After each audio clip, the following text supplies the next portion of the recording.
Massive Shadow Fleet tankers were quietly waiting to load millions of barrels of oil. Suddenly, an unprecedented anomaly appeared on the screen of a Nebo-M long-range VHF radar station hundreds of kilometers to the south. Exactly more than 70 unidentified signals with low radar cross-sections were heading toward Russian airspace. The source of these signals extended up to 1,000 kilometers, and their potential payload totaled over 3 tons of high explosives. At the Leningrad Oblast Air Defense Command Center, sirens began to wail when the data was confirmed by the 91N6E Big Bird Wide Area Surveillance Radar. The foundations for this operation were laid months earlier in a planning room in Kiev. However, the 1,000-kilometer range was a problem in itself. But the real obstacle was the Russian air defense network, known even by NATO standards as an anti-access area denial A2/AD bubble, which was deployed along this entire range. Russian generals were calm. This was precisely the moment their systems were designed for. Russia's 3-layered, integrated air defense network kicked in flawlessly. The 92N6E gravestone engagement radars of the S-400 batteries around St. Petersburg began locking onto targets one by one. At lower altitudes, Pantsir S-1 batteries met approaching targets with a wall of steel, unleashing the hellish fire of twin 2A38M 30mm cannons capable of firing 5,000 rounds per minute into the sky. However, the chaos the Russians witnessed was not a random attack.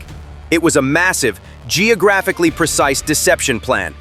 To draw the Russian defense umbrella away from Primorsk, waves of decoys were specifically directed at the villages of Sevolosk, Tosno, Pokrovskoye, and Uzmino, as well as the Lomonosov district in Leningrad Oblast. At the same time, the districts of Volosovsky, Tosnensky, Gachinsky, Lomonosovsky, and Pushkinsky in St. Petersburg were also targeted, completely drawing the attention of the most powerful S-400 batteries. In an air defense shelter in Gachinsky, a young Russian lieutenant, seeing the last target in his sector disappear from his screen, passed his routine report to the command center. "Sector clear, all targets destroyed." This report, as it climbed up the chain of command, led the generals to the biggest mistake of their careers. What they thought was victory was actually a trap. For this complex plan, more than 70 drones were assigned to the Leningrad and St. Petersburg region. Of these, 35 AQ-400 Scythes were tasked with luring St. Petersburg. The remaining 40 drones formed the main force that would spread across the Leningrad Oblast. At the heart of this force were 15 UJ-26 Bober ERs, tasked with attacking the port of Primorsk. The success of the plan depended on some of the 40 drones heading for Leningrad overcoming this hellish wall of fire and reaching their target. The adequacy of every element was critical for the technical implementation of this plan.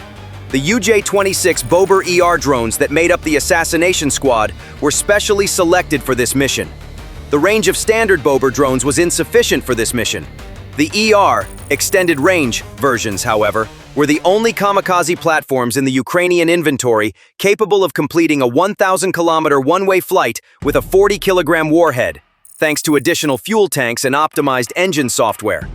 A similar solution was developed for the electronic warfare EW platforms, dubbed Banshee 7, which served in a support role. The range of standard EW drones was insufficient to accompany the assassination squad along the route. Therefore, the Banshee 7 platforms were also built on the same long-range body as the Bober ER, carrying advanced jamming pods and additional antennas instead of explosive payloads. Their mission was to escort the Bober drones to the target, i.e. for 1,000 kilometers. The reason for choosing the AQ-400 Scythe as bait was its simplicity. Its plywood body not only provided a low radar signature, but also facilitated mass production. Hundreds of drones needed for a saturation attack could thus be produced quickly and cheaply. At midnight, more than 70 drones took off from different points in Ukraine and began infiltrating Russia at low altitude. The first few hours passed in absolute radio silence, tracking the terrain. Using preloaded digital terrain maps, the drones followed riverbeds and forested areas, staying below the coverage range of the main Russian radar networks. This was a major test for each drone's autonomous navigation systems. Several drones were lost during this challenging flight, either crashing into the terrain or suffering technical failures. This was an accepted casualty from the outset of the plan. Once they crossed the Russian border, the rules of the game changed. They no longer had to hide, they had to manage. When the Russian air defense network woke up, it reacted exactly as Ukraine had expected. When the 91 N6E Big Bird radars detected this massive but scattered swarm coming from hundreds of kilometers away, the system automatically prioritized the cluster it perceived as the greatest threat. The 35 Syvs heading for St. Petersburg. The massive 48 N6 series missiles, launched from S-400 launchers, hunted down these cheap plywood targets one by one. For the Russians, this was flawless defense. For the Ukrainians, it was the first pawn sacrifice on the chessboard. Meanwhile, the other 40 drones scattered across the Leningrad Oblast countryside began a deadly game of cat and mouse with the Pantsir and BUK systems. A Pantsir S-1 battery near Volosovsky locked onto a low-flying UJ-26 Bober. The Pantsir's 1RS-2-1E tracking radar had captured the target flawlessly. The Russian operator could see all the target's telemetry data on the fire control screen. However, the Ukrainian operator could also see the signal from that radar locked onto the Bober on his own screen. He remained calm, because a nearby Banshee 7 had already made its countermove. The Banshee detected the Pantsir's X-band frequency and emitted such a powerful jamming signal on the same frequency that the Russian operator's screen instantly went completely white. The lock was broken. As a last resort, the operator fired the two A38M 30mm cannons, but Bober had already slipped through the barrage of fire and disappeared into the darkness. This scenario played out repeatedly that night. The Russians were stubborn, and their firepower was high. Towards the center of Leningrad, they managed to crash a total of 33 drones into the ground in a hail of fire and metal. All those heading towards the center of St. Petersburg had been destroyed. However, this was a planned loss for Ukraine. Each drone that fell opened a door for another one coming from behind to slip through. Because as that lieutenant passed his report, from the blind spot created by all this fire and noise, an assassination squad consisting of only 7 specially modified UJ-26 Bober ER drones had breached the main line of defense. These 7 drones would soon plunge surgical scalpels, each carrying a 40-kilogram armor-piercing warhead, into the economic heart of Russia. The Russian generals were looking only at the corner of a huge canvas shown to them and were about to miss the whole picture. It was 4:45 a.m. The Primorsk port's own Pantsir battery was startled when 7 small signals appeared on its screen and rapidly approached, catching it off guard. In a panic, it opened fire, and 57 E-6 missiles left the launchers. But the targets were too low, too fast, and too close. The 7 Bober drones split into 2 groups, with a final maneuver over the port. 3 headed for the pumping station, the heart of the port. The Pantsir's missiles caught one of the trio in the air, just a few hundred meters from its target.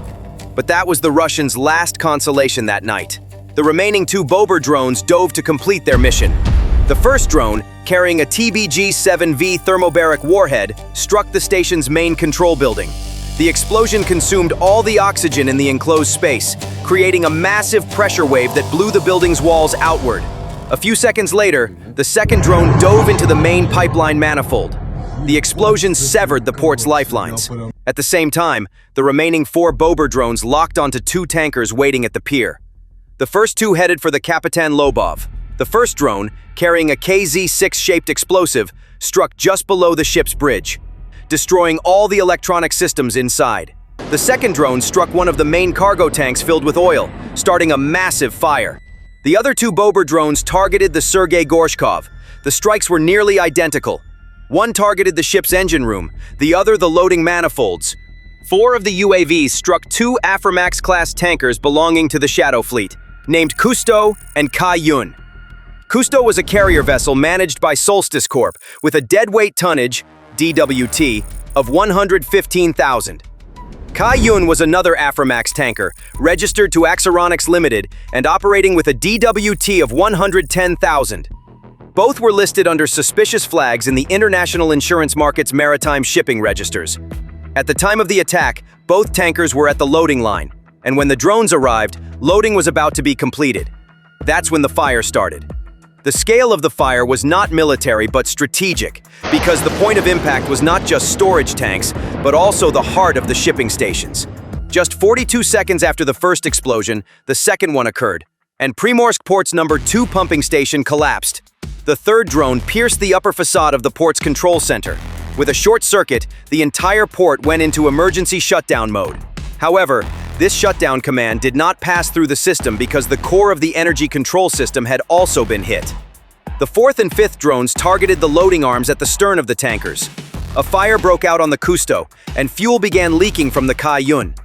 The sixth and seventh drone attacks were in the area of the pump valves, and after these attacks, it was no longer possible to control the fire. Primorsk was evaporating. Within minutes, the port of Primorsk resembled hell, with two massive burning tankers and a devastated pumping station. Hours after the attack, the Russian Defense Ministry announced that 221 Ukrainian drones had been shot down across the country overnight, and that all attacks had been successfully repelled. However, these figures were meaningless compared to satellite images from Primorsk showing billions of dollars in damage. The targets were not random. Primorsk alone accounted for approximately 20% of Russia's oil exports by sea. The targeted Aframax-class tankers, each with a capacity of approximately 700,000 barrels of oil, were key vessels in the Shadow Fleet used to circumvent sanctions. The port of Primorsk facilitated an annual oil export value of $15 billion. The oil in Primorsk is the gateway for barrel-based oil shipments that are difficult to track and even harder to control, sold to international shadow fleets. And closing this gateway directly affects Russia's war fund. The average daily shipment of 1 million barrels of oil, this translates to a daily loss of approximately $70 to $80 million. At that time, St. Petersburg's Pulkovo Airport triggered its cover plan. 11 aircraft were diverted to alternative airports. That same morning, numerous UAVs entering the airspace simultaneously pushed civil-military air traffic management into crisis mode. When the safety reflex kicked in first from the radar and tower perspective, operations automatically broke down. Data from the Leningrad Regional Administration and the airport operator was also passed on to Russian state agencies. A cluttered screen over St. Petersburg. UAV wreckage shot down in the Leningrad countryside, parts falling outside residential areas. All of this kept the operator's attention focused upward, while the striking wave coming from the sea horizon locked onto the terminal. From a technical standpoint, Ukraine's long-range UAV concept achieved three things in this mission. First, it did not allow for range calculation errors. When the strike types of the UAVs were analyzed, it became clear that two different classes were used. These UAVs were designed to deceive Russian radars. Russian systems were optimized to stop a small number of high-tech targets. Ukraine's swarm tactic overwhelmed the system's decision-making mechanism with target saturation. The success of EW platforms such as the Banshee 7 was not to completely blind the radars, but to present them with so many false targets and interference that Russian operators could no longer distinguish the real threat. Traces of such systems were found among the drone parts captured around St. Petersburg. The parts found in Uzmino and Pokrovskoye indicated that they were carriers equipped with navigation software. This meant that Ukraine had flown not only to strike, but also to deceive. And this deception had made the struck point invisible. Confirmation came when images of the fire spread on social media. The fire could not be brought under control, and the official statement that followed left no choice but to admit the attack. Moreover, on a morning when it was operating at full capacity. As mentioned, the Russian command failed to foresee the attack. Primorsk was thought to be such a deep, well-protected, and powerful port. Despite the presence of units such as the 6th Combined Arms Army in Leningrad, the 2nd Independent Motorized Division, and the Baltic Fleet headquarters in the region, there was a defensive weakness. These units were mainly in a defensive position facing west. In other words, they were looking outward, not inward. This was because the Russian officer corps did not expect this scenario. The naval base at Kronstadt, the artillery and rocket units on the Luga line, the air defense grids around Lomonosov, the command and control backbone on the Gachina-Pushkin-Agalatovo line. This entire network had been operating under a regular threat model for 3 years, with processes functioning according to a southeast-central Russia pattern. A drone attack deep enough to close the port on the Baltic coast was considered unlikely under this model. The shift change moment and the simultaneous inflation of the coastal sea bands produced small delays. When these factors came together, a decisive window of opportunity for infiltration emerged around the terminal. The real surprise was the expectation that the Russian officers would not be the main focus, but rather the surrounding axes. However, the surroundings only clouded the scene, while the strike hit the target squarely. In other words, The Ukrainian armed forces succeeded by gathering the right intelligence and choosing the right time frame. The attack came from outside and penetrated inside, and inside, it burned everything. On paper, Russia's defense umbrella in the region is strong, but in practice, when combined with low-altitude/sea horizon and synchronized false target clutter, it can produce misses in short windows. This was the case on the morning of September 12th.